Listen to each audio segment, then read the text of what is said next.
Welcome to the Magdalene Voices, giving voice to those silent for centuries through sacred conversations with beautiful, illuminating souls. I am your host, Mariaestela.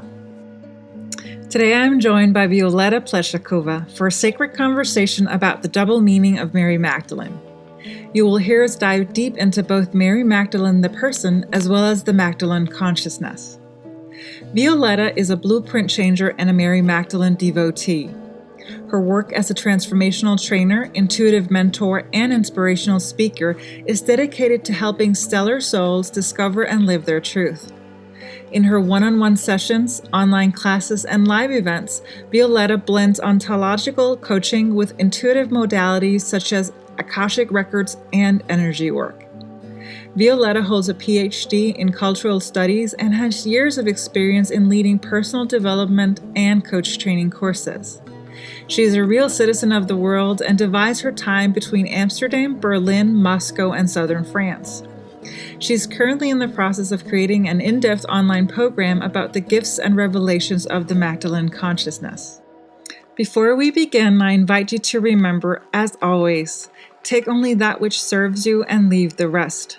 Violetta and I are giving you our truth and hope that it will serve you, hope that it will inspire you, hope that it may guide you, but only you can know what the truth is for you. Without further ado, here is our conversation. Violetta, welcome to the Magdalene Voices, and thank you for being here. I want to start us off by asking you how did your journey with Magdalene, Mary Magdalene, the Magdalene consciousness begin? First of all, thank you for inviting me and for having me here. It's a big honor.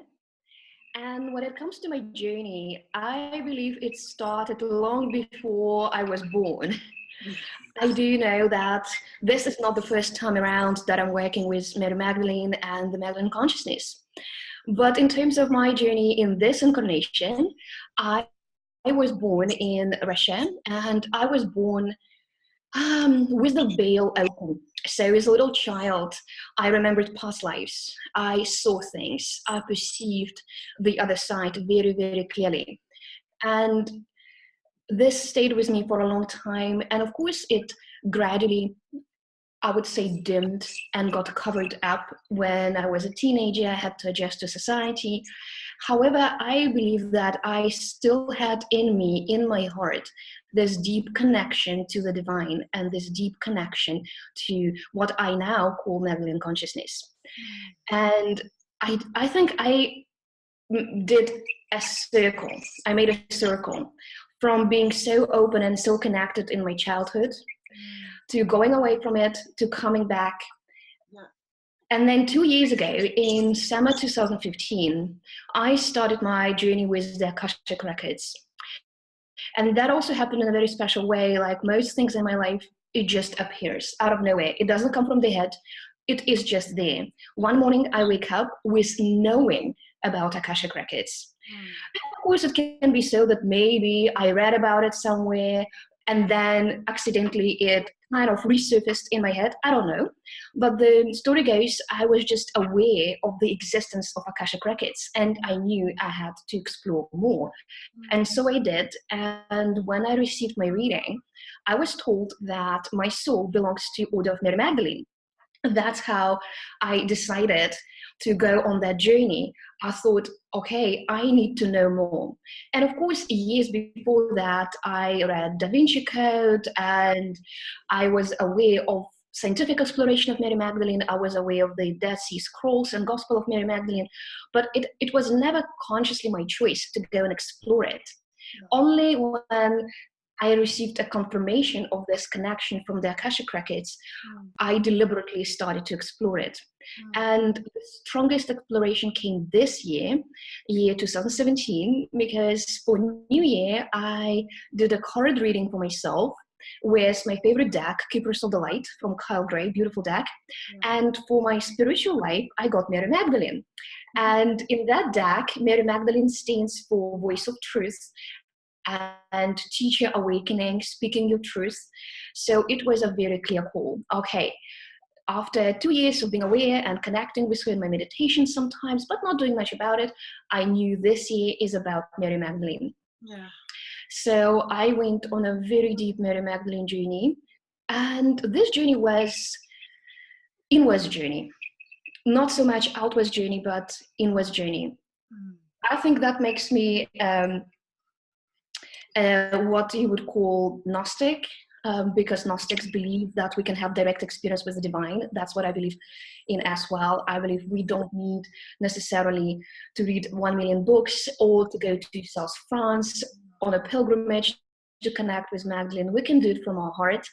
And that's what I did. However, South France did come into my life as well.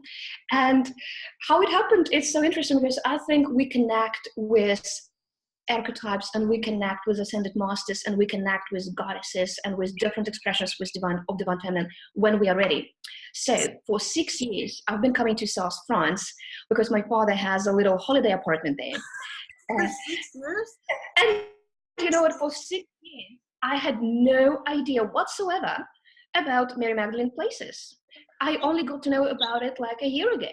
And it was only this year that I actually went on a pilgrimage. And I told my dad, and he's very spiritual, so he supported me, and he was also very curious. We drove together to see Mary Magdalene places. Oh my God. You know? And what is amazing about it, that it was so close to me all along. Yes. But I was not ready. Yes. So I think this, to make it generic for everyone, the Magdalene consciousness and Mary Magdalene is always available. They are ready, but sometimes we are not. And it is okay. One day you feel the call and then you go on this journey, you start exploring. Yeah. So that is, let's say, the storyline of how connected with her. But of course, I think my best experiences came from my inwards exploration. What happened in my meditations, what happened in silence, what happened somewhere else in the world, not necessarily in the Basilica, not necessarily in South France. So that was an inwards journey. Yeah. I love how, because when you first of all, I love that you did that journey with your dad. That sounds amazing. And what I also see is when you describe it, it's like the unveiling, right? It's like when we're ready, we lift this veil, and then all of a sudden we can see what was already there, but we haven't, like 6 years. And it's so funny because when we then come to that moment, we're like, 6 years, I've been here 6 years and I didn't know. But it's like when we're ready, like you say, they're there. One of the things that you talk about, yes, and I would love for you to explore this, is you talk about the double meaning of Mary Magdalene. Can you elaborate a little bit or tell us about what you mean about the double meaning of Mary Magdalene? Yes, the double meaning of Mary Magdalene. The first meaning, Mary Magdalene the person, and the second meaning, Mary Magdalene as a representative of the Magdalene consciousness. Mm-hmm. So Mary Magdalene the person is a historical figure in the Bible who was judged and misinterpreted by the church. Yes. And she is also, I believe, sort of an archetype of the divine feminine. Yeah. And when we talk about Mary Magdalene the person, we talk about someone that is relatable. That's why I think it's so valuable to work with Mary Magdalene the person. I call myself Mary Magdalene devotee. I am devoted to her. I believe that she has her order, her priestesses, her soul sisters and soul brothers. I don't think it's exclusive to women only. I think it's very inclusive for everyone. So, and she is both a teacher, a mentor, a guide, and a human being.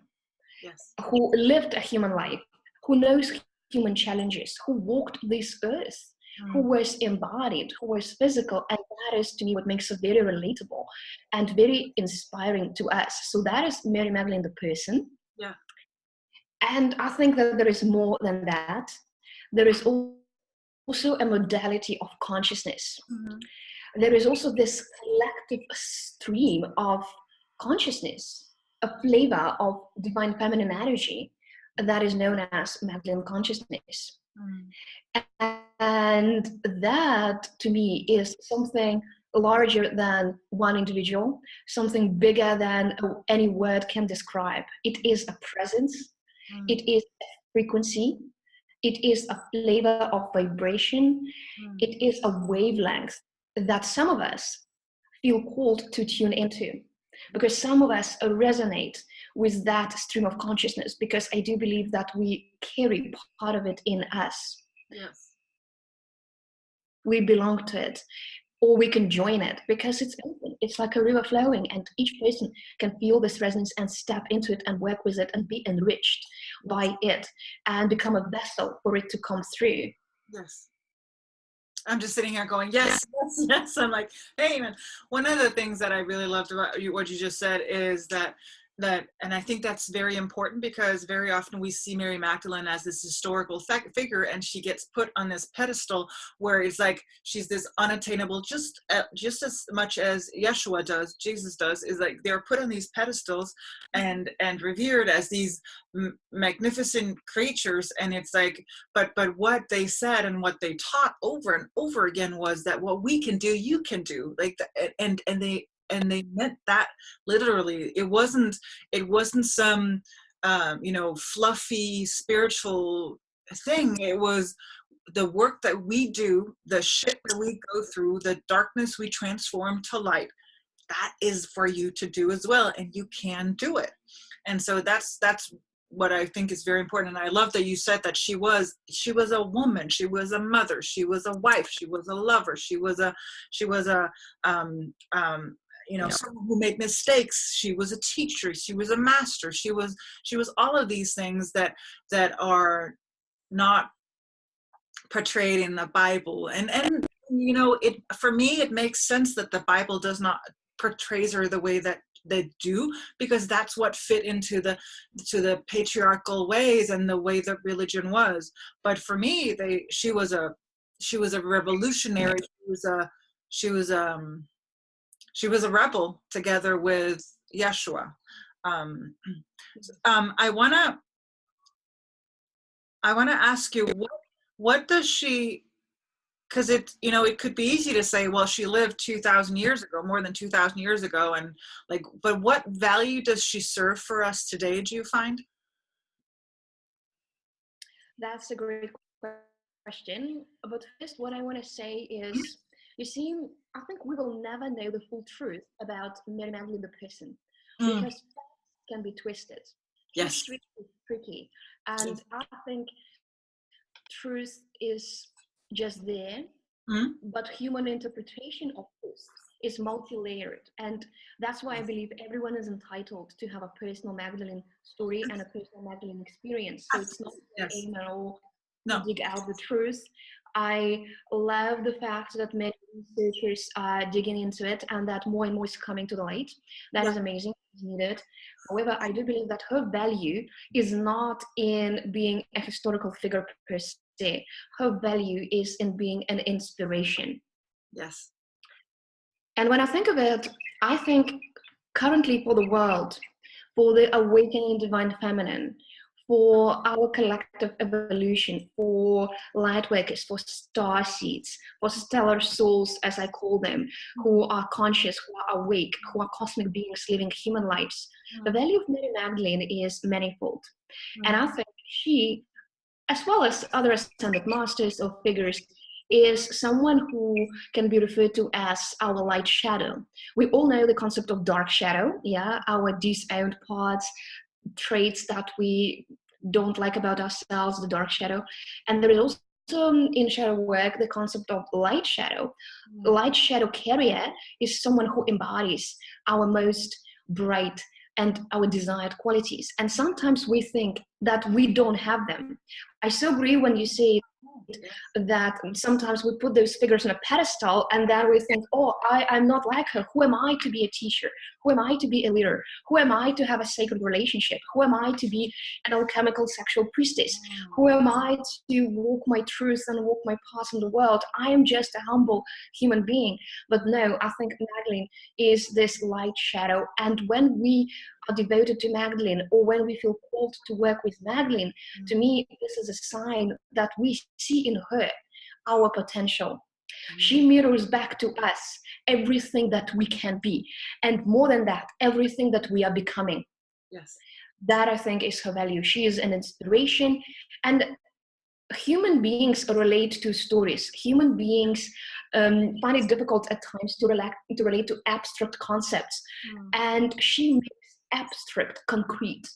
She merges the mundane and the magical, the divine and the human, because she is a figure that each of us can relate to, and that many of us can feel close to. I'm just going to take a moment, because I totally had a revelation when you caught that thing about the light shadow. Because recently on the Magdalene Voices, I did an episode with Carrie Nola about the dark aspect, like the dark shadows, and you know, how we go into the depth of that. But I love how you frame that, the light shadows, that those are, because that's so real. I don't know, you know, people can make their own assumptions, but I know that that's so real for me. And I'm brought to the, what's it called? Everyday Grace by Marianne Williamson, where she speaks about who am I not to be? You know, you are a child of God, and we're most afraid of our a light, not of our darkness. And that's just, I have it hanging on my wall wherever I am. So that I'm being brought, but that's deep, you know, the light shadows, because that is, of course, also the work that we have to do. One of the things you mentioned earlier on was how you saw, you were born Russian, and you mentioned how you saw, I'm not sure if it was on the call or just before we went on, but you mentioned how she's showing up, and that's something that I see as well, is that she's showing up in so many different religions. She's like kind of being found. But can you tell me, you mentioned an experience with the Russian Orthodox Church. What was that about? How's she showing up there? Yes, we all know that the Catholic Church officially apologized to Mary Magdalene, and she's a saint nowadays. And it's same still in is the Bible. Yes, so sometimes when I'm in Moscow with my mom, I go to a couple of local churches here that my mom loves. And so the other day we went to a church, and there I saw an announcement that in my area, in Moscow, literally maybe 10 minutes drive from my home, there is a chapel dedicated to Mary Magdalene. This chapel was built, I think, in the 19th century, and then during Soviet times it was closed, and now they are collecting funds to rebuild and reopen the chapel. And so I saw that little announcement at the local church. I, of course, donated some money, and I'm going to go and explore and see it. And what I was absolutely shocked to discover, in Russian Orthodox Church, there are those wooden icons, paintings of saints. Beautiful. And at the church shop, I asked, do you have an icon of Saint Mary Magdalene? And they did have it. They had it. So I bought myself this Russian Orthodox icon of Mary Magdalene. And she is there with a cross and with the alabaster jar. So she is making her way into this stream of Christianity as well. And I really look forward to the day when this chapel dedicated to her gets reopened. I even saw a book about her in Russian at the church shop. However, it still paints her as a sinner who is repentant, and she is the patent saint for everyone who wants to receive forgiveness and redemption. So I hope one day they will acknowledge that this is not exactly necessarily the truth, but it makes me really happy that at least in that form, she is given her space. And what I can also say is many of my Russian clients express interest in Mary Magdalene. And to me, this means that Mary Magdalene and Magdalene consciousness transcend culture and religion.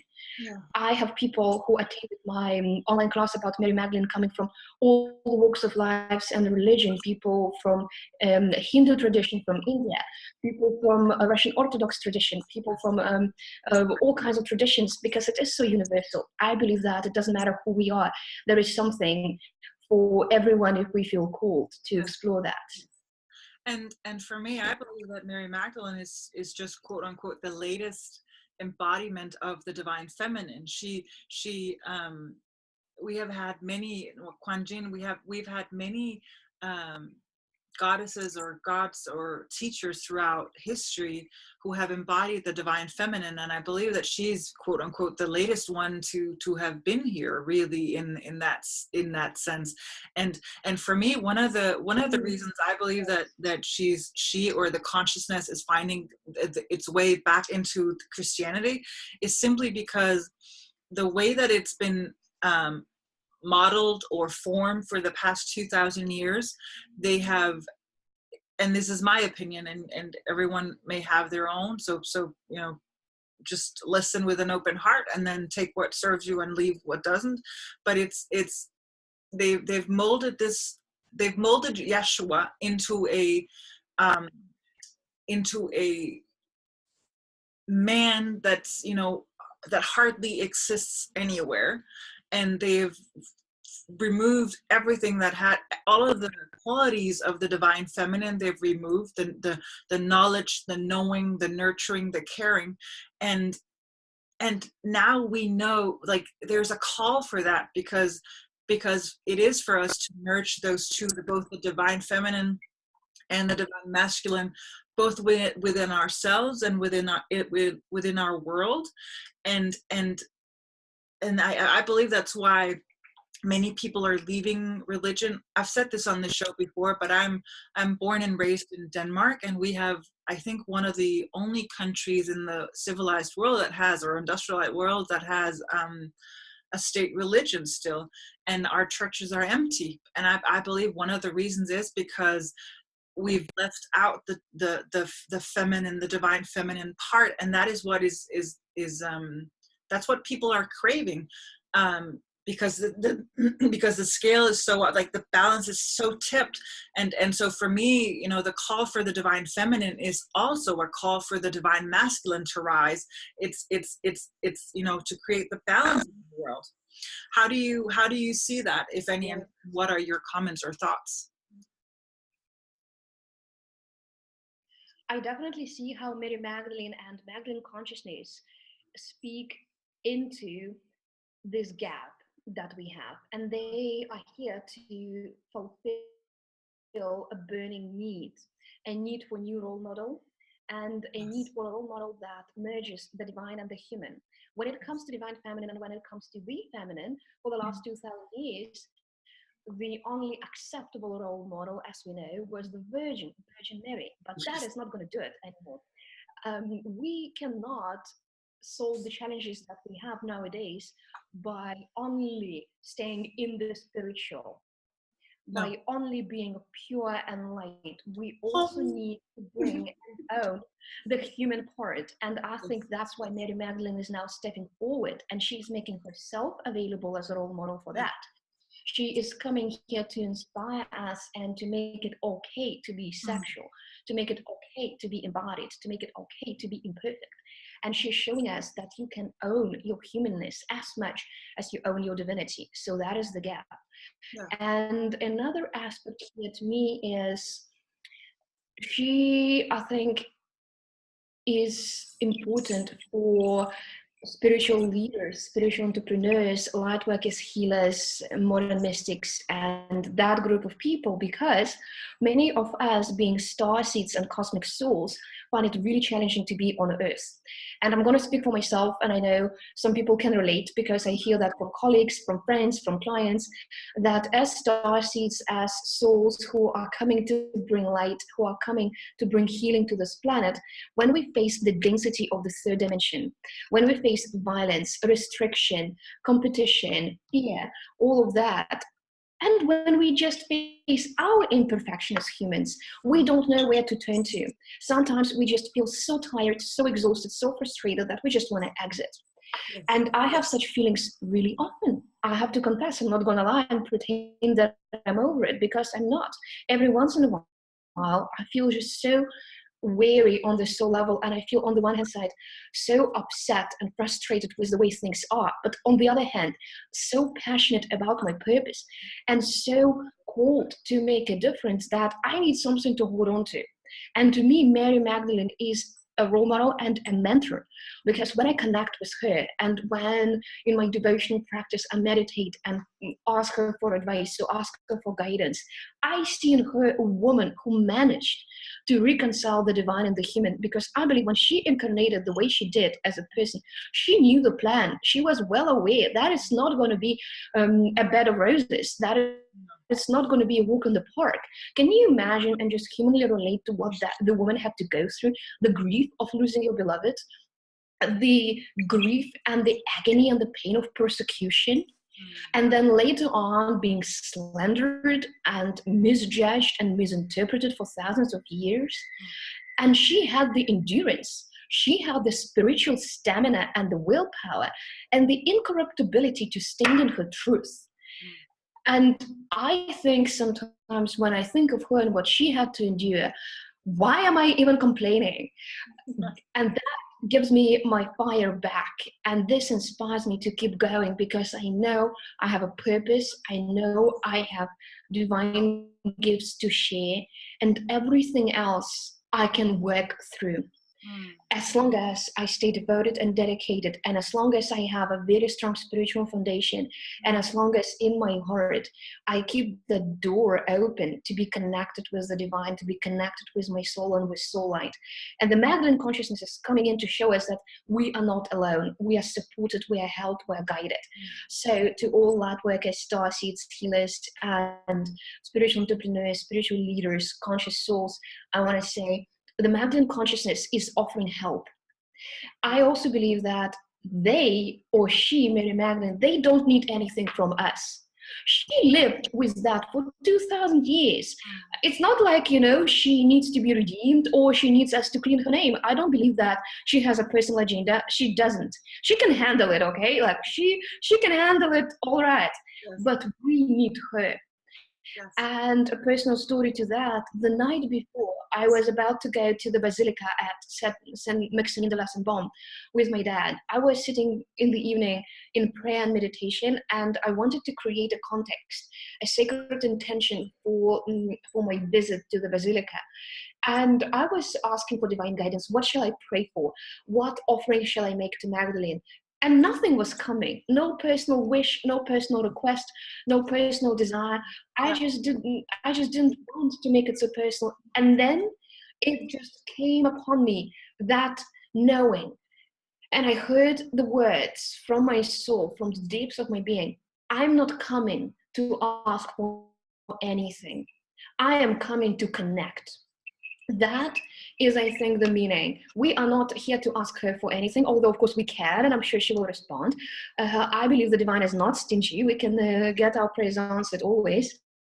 But the deeper purpose is we are coming to connect. We are offering ourselves as vessels and vehicles for Magdalene consciousness to be expressed as a form of healing, as a modality of healing. So we are coming to connect. We're not coming to ask, we're coming to connect. And it is a co-creation, it is a dialogue. And there is no place for spiritual entitlement here. I think that is actually the danger of the Magdalene revival. Yes. Magdalene is becoming trendy. Yes. On the one hand side, that's great because she's more approachable, available, and more people can benefit from it. But, there are also people who can kind of piggyback on that and just use Mary Magdalene as a poster figure for their agendas. Yes. And not everything that has Mary Magdalene written all over it is essentially true and pure. So we need to be really careful with that. And I also don't believe in spiritual entitlement. It's not that only special people can talk to Magdalene, or you need to be tuned in or initiated or anointed in a particular way by 5 priestesses in a circle under full moon and something like that when the moon is in Capricorn. No. There is no spiritual entitlement here. It's for everyone. Yes. And that's one of the reasons why I wanted to start this show and this podcast, was to show that there really isn't one way of doing this. I'm speaking to a lot of different people from a lot of different places and different stories and different paths, and they have their own personal experience either with Mary Magdalene or with the Magdalene consciousness or order sisters. And so that's really my hope, is that I'm able to provide with as many different voices as possible, so you can see what rings true for you and follow your path, and but really in the end, follow the path that, the voice that you hear within, because that is what's true for you. We can show you and give you our truth, but I can never. I always related to, you can pull a horse to water, but you can't force it to drink. So I can tell you what I have, but I can't, like, if that doesn't serve you, don't drink it. Um, so I really love that. And one of the things you said, because I know this from me personal, and I had a very strong time in my life where I was very like, fuck this shit, I'm leaving, I don't want, why would I be here, like, why am I here? Because I, from an early age, had a near-death experience. So I had an experience of another place, or another existence, or another thing, or whatever we want to call it. So I knew that there was something else, and knowing that and then staying here is very hard, because, like, that you can find bliss and whatever in another realm, but why would you stay here? So I totally agree with, and I think it's so important to put that out there, that if people are having that feeling or struggling with that sense, know that it's real. It's because you have an understanding of another dimension, but that doesn't, you came here for a reason, you came here with a purpose.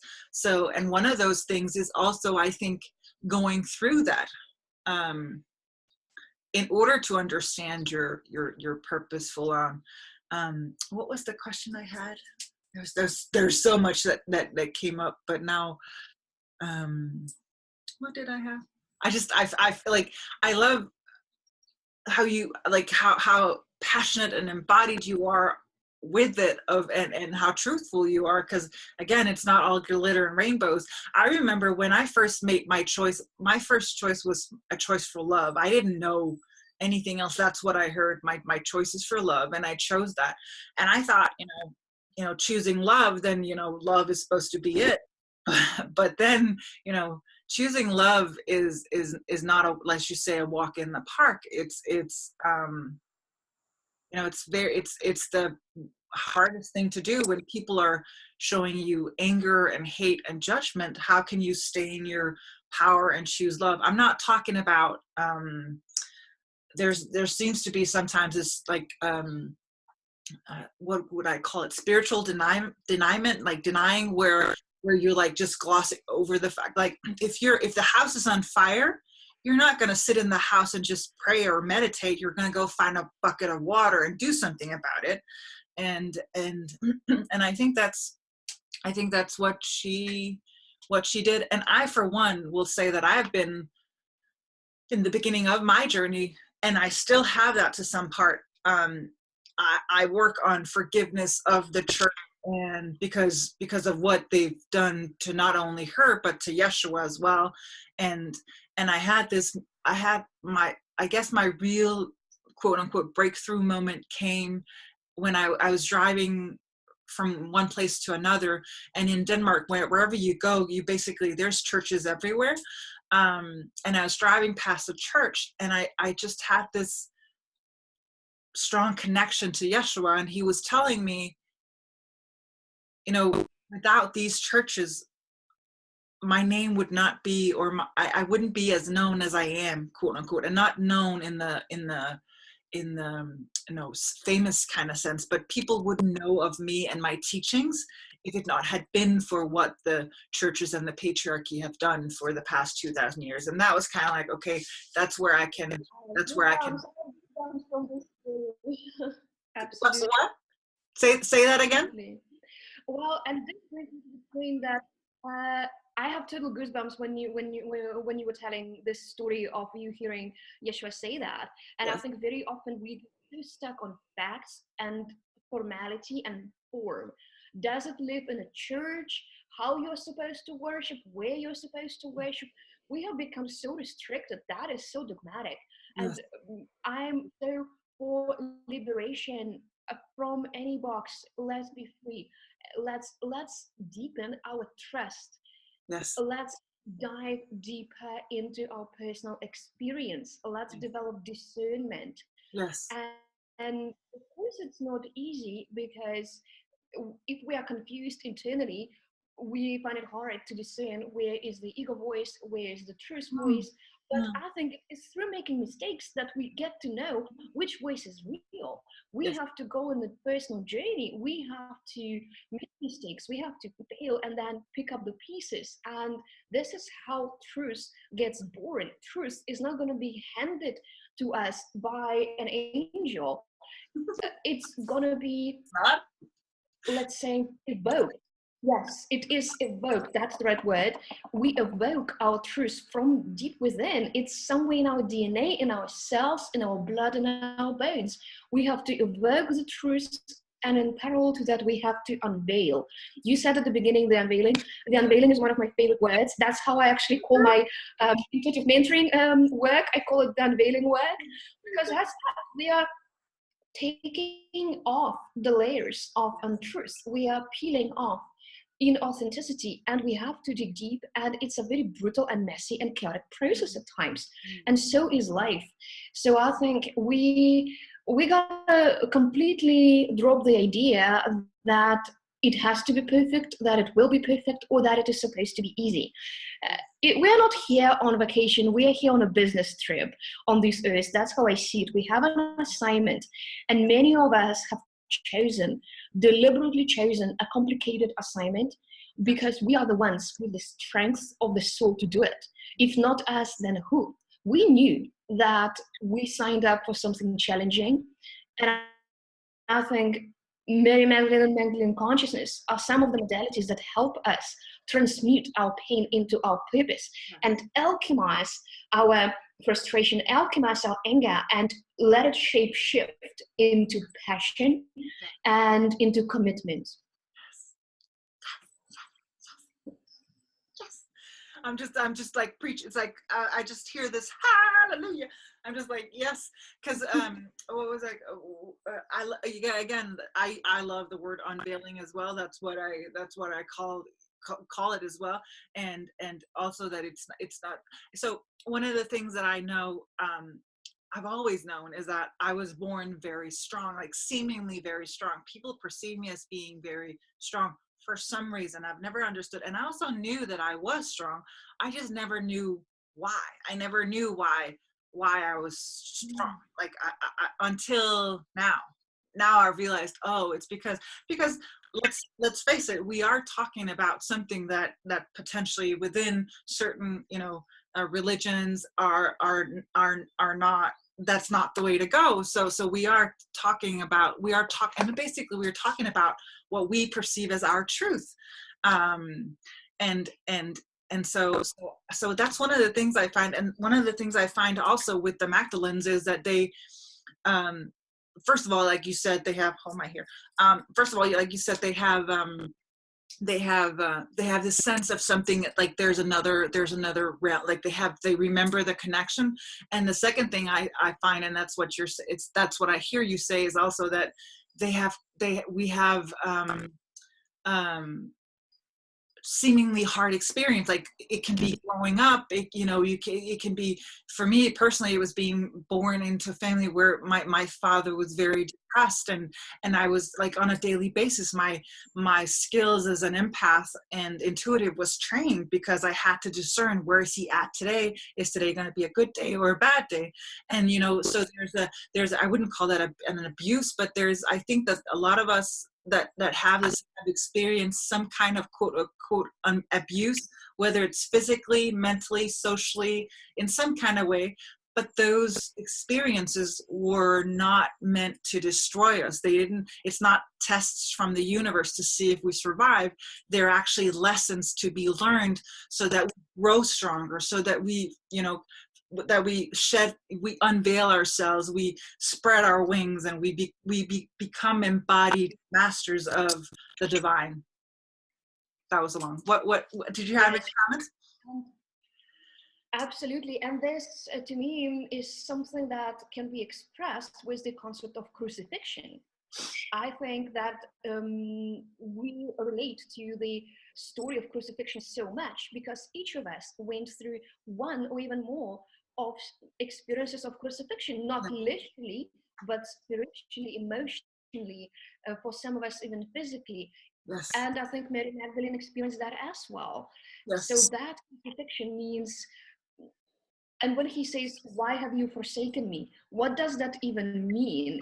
Mm, Why have you forsaken me? mm, That is the deepest question. We all are asking this question when we are in a challenge. Why is this happening? And the answer is manifold. On the one hand side, yes, it is a lesson. On the other hand side, it is the unveiling. We are undoing many lifetimes of karma. And the only way is through. yes. You don't jump off a cross, Yes. you carry that cross. Yes. I mean, if you knew how many, sorry, Carry the, go ahead. If you knew, yes, you were saying? it's just that that's one of the things I always say is that there's no way out. You have to go through. You can't there's no way out. You have to go through. So I'm preaching. We could talk for hours is what I'm sensing. But I wanna start bringing it to a close. But I wanted to ask you, one of the questions that came up for me was, could you tell me a little bit, or tell us a little bit about, share your practices? Like, what do you do? Like, what is your, because I know we don't want to go into this is the way to do it, but I want it to serve as an inspiration to others. And then again, those listening or watching can take what inspires them and leave the rest. Like, so what are your practices, like daily, monthly, yearly, whatever you have or do? Yeah, for me, as a cosmic soul and a star seed who is pretty much spaced out and on the other side most of my time, I need practices that ground me. I Yes. need to bring my spiritual connection here to the earthly plane. That's why one of my favorite practices is to set up an altar Okay. and to have some real objects of devotion that I can hold in my hands, that I can touch and connect with. Mm. And I find it's a very beautiful practice to set up a Magdalene altar in your home. I'm now in transition. I don't have one home, so I have a traveling altar. No matter where I am, I unpack my little Magdalene altar. I have a rosary that I bought at the Basilica in France. I have now this Russian icon. I have some crystals that I dedicate to her. I have a little statue that I also got in France. I just set it up and I use it as a daily reminder. I set it up somewhere where I can always see it. Now it's just literally opposite my bed. And I look at it when I go to bed and when I wake up. It's just a minute of connection. And that makes me feel so supported and so held. I know that she is always just one breath away and that the Magdalene consciousness is all around me. So this is one practice. And another thing I do is, of course, meditation. Yes. And in meditation, I simply set an intention. I simply say to myself, after I ground and open my heart, is calling on Magdalene consciousness, calling on Magdalene consciousness, calling on Magdalene consciousness. And then most of the time, I just leave it open. I let it come to me. And sometimes I will get an idea. Sometimes I will ask a question and receive an answer. Sometimes I will just drift away and swim in the river of love and enjoy the connection. So it's very open. Yeah. But those are the two things I do. And I also have a Magdalene journal. I decided that I need a little journal where I'm going to write down some inspiration. Sometimes it's a little poem. Sometimes I jot down ideas for my Magdalene course because I'm in the process of creating an online course about Magdalene. Nice. And I'm working on that. So I'm making notes. And to me, it's like my little Magdalene world, let's say, where I have my altar, my meditation, my journals. I also read books that I feel called to read about her.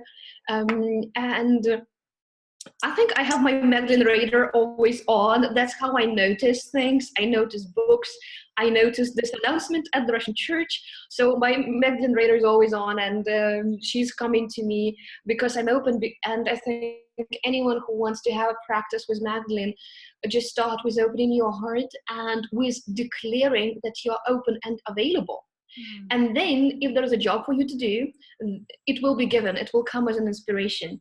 Or if it's that you need to receive, it will also come through because you're open and you're willing. Willingness is the cornerstone of that practice. Yes, I agree. Is the course, is that something you're ready to share a little bit about, or not? Because I don't, I if not, then people can go to your website later on and see it, I hope. But if do you have something you want to share about it? Yes, I will share a couple of words. Well, first of all, I want to say that I am now completely rebranding and reworking my website, and I think it's a Magdalene transmission coming through, because after I started so deeply working with her, I realized that I cannot do things the normal way. I cannot do things, let's say, in a strategized way. I don't want to trick anybody into anything. I don't want to do marketing or anything like that. I just want to be open channel. I'm not going to write anything on my website that is not channel, that is not pure, that is not a transmission. So Magdalene is helping me with that website. And what is coming through is starting to give online classes. I've already given one in August. Nice. And it's so unpredictable. I thought I want to do something for her temple day, 22nd of July. Yeah. But the closer the day came, the less ready I felt. I was like, no, I'm not going to do it on 22nd of July just because I'm supposed to, or because it's a fancy day to do it. No, I'm going to do it when the divine timing is right. So I did it in August, and if people are interested, they can find it. They can still purchase it, and it's 3 hours of material. It's a guided journey, exploration of the consciousness. I'll make sure to, just for those who are listening to this via podcast, go to mariaestela.com, and I'll be linking to your to that workshop. Yes. Thank you. Yeah, thank you. Yeah, and I'm deepening that. There's going to be a 7-step deeper course with transmissions of Magdalene consciousness. I work with the number 7 because of the 7 chakras. And in the Bible, there was a story that Jesus expelled 7 demons out of that woman. And I think, what if it's not 7 demons? What if it's actually activation of the 7 chakras? And each of them has a gift. Each of them is a doorway into deeper spiritual connection and into deeper embodiment. So that's what I'm now unpacking. And again, this is not a process that I can force. I'm simply showing up for that practice, making my notes, receiving the transmission. And I cannot tell you when that's going to be ready. There is no enrollment date. There is no anything like that. It's simply an open call, and I know that it's going to come when it's ready.